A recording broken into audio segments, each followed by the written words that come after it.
side po tayo. That's why we are facing into the sea, no? And those islands na nakikita po ninyo na yan, that is part of Honda Bay. And we don't have Honda Bay Island, ha? It's a bay that has 16 islands and islets. Oh, so yun yung may mga islands and islets po niya, no? And if you have this Honda Bay tour, Honda Bay Island Hopping Tour, yan po yung madadaanan po ninyo mga isla po na yan. Hindi bali ang sasakyan ni boat? Ma'am, dalawa yung sasakyan po ninyo, van and then motorized boat po. Okay? So ngayon po ma'am, sir, ito yung Honda Bay po na yan. Composed po siya ng 16 islands and islets. And 8 islands po are accessible for the tourists and 8 islands po ang hindi po pwede puntahan ng mga turista. So you have this Pambatu Reef po yan dyan, or you will be going to Pambatu Reef. It's a place na puro corals po yun siya. And after po nun, you will be going also to Snake Island.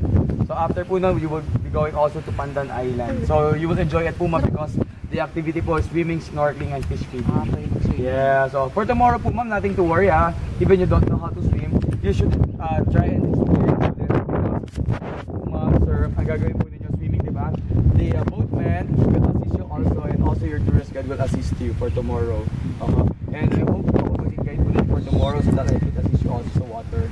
Dahil ako po nag-assist din ako sa tubig eh. And then this Honda Bay po ma'am, before, the name of this place po is the name of the place was Unda, no? But eventually napalitan siya to Honda, no? And Unda, that was that is a Spanish word na ibig sabihin was deep, no? And the name before was Aguas Undas, or deep water.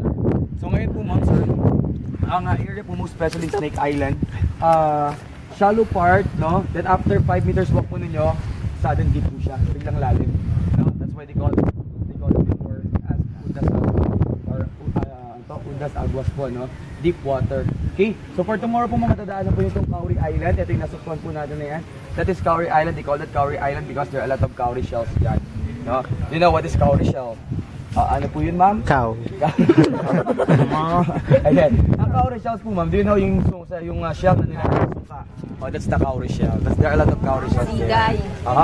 Okay, so let's go po, ma'am. There, ma'am. Mababasa na sa amin po. So, ito po yung bahay po. Ako din. Jump ako.